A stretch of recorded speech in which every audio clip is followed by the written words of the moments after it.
Hello there, my name is Cole Stevens, and I'm here to talk about the history of the comic book code.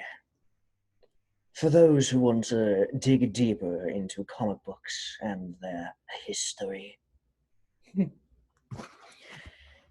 Now, for the most part, we know what a comic book is.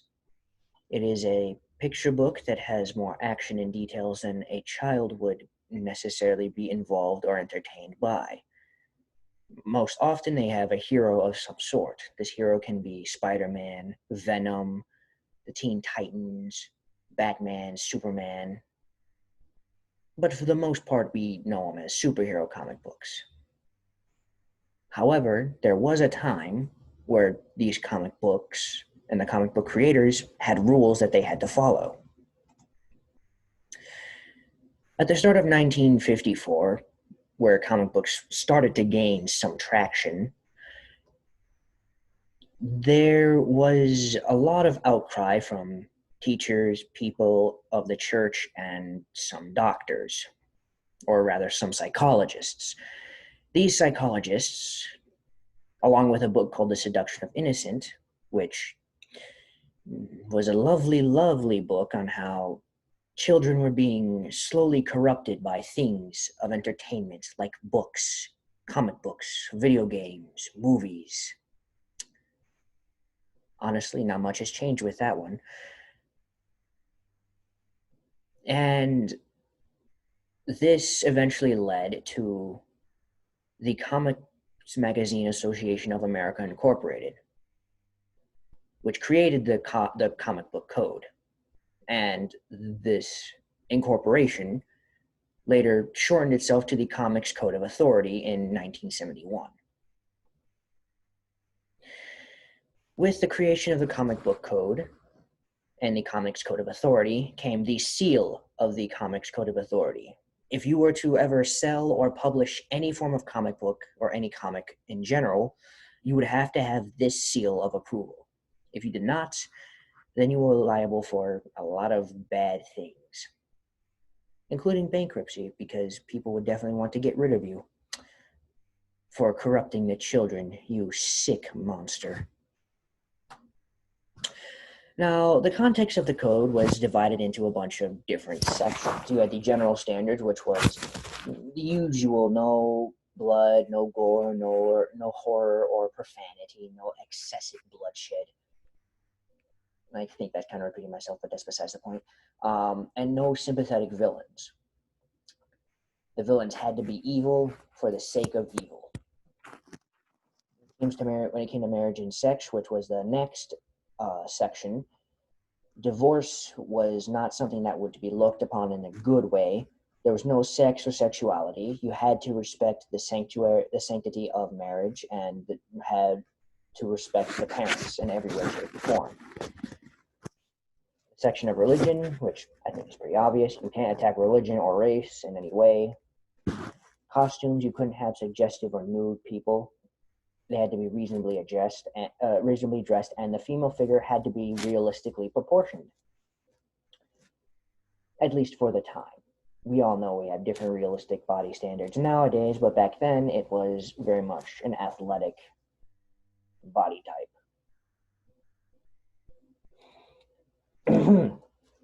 Anywho, another section was advertisement, which was you could not advertise guns, weapons, knives, alcohol, pinups, medical products, toilet products, health products, and all products that you were advertising had to be factually correct. These are some of the pictures that might help with a few things that I did not talk about. So you couldn't also have zombies, werewolves, and vampires, which was kind of sad. You couldn't even have the word horror, terror, or thriller in your title. You could not have an abuse in any form of intoxicants, no swearing, or anything like that. You also couldn't have either incompetent or crooked cops. Now, some things started to change with these comic books. See, for a while it was the basic simple color palette with little or minimum work on lines, shading, and all that, because comic books were meant for kids. Over time, however, we began to realize that that was not exactly a good rule, or that the rules for controlling what art could and could not be made were not exactly welcome. Adult content was always something that we could go down. After all, if you had adult movies, why not have adult comics? Stories slowly began to be repetitive and boring, with the same villains doing the same thing over and over again with no reason as to why. As well, villains could actually be victorious in their plans. For the most part, it was just villains does bad thing and then loses because hero is hero. Now you had drama. You had things like crooked cops. Vampires and werewolves were welcome to the party. And the most strange thing of all was LGBTQ representation. While we may not look at it now, back then, sex and sexuality, with it being a huge no no in the comics, had an unforeseen consequence of denying LGBTQ rep.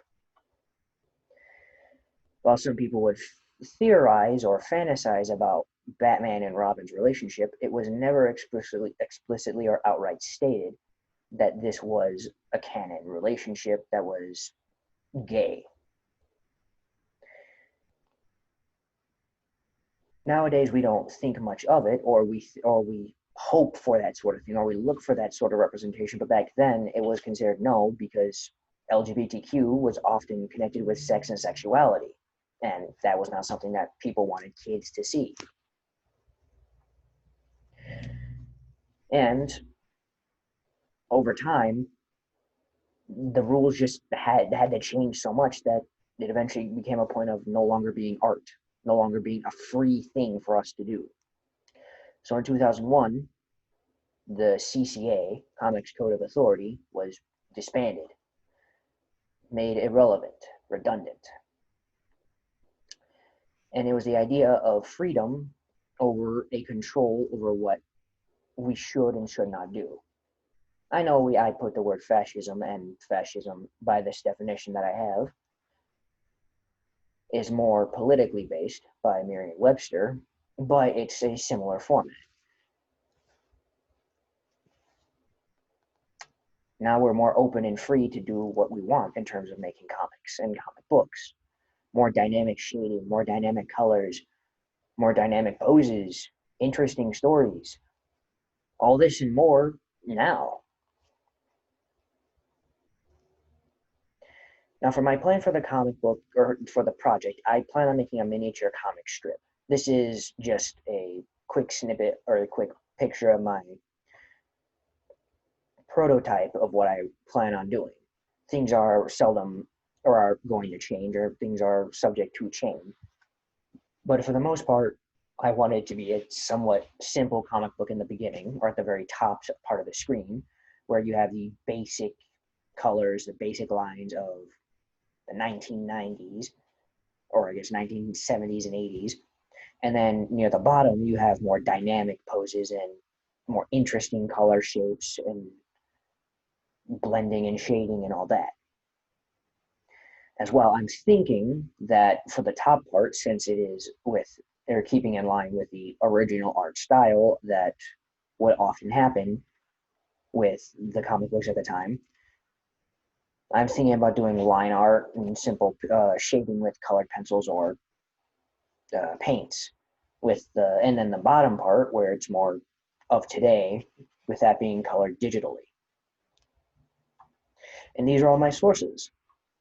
I thank you all so much for listening in on this rather entertaining interview of comic books history and the code of authority.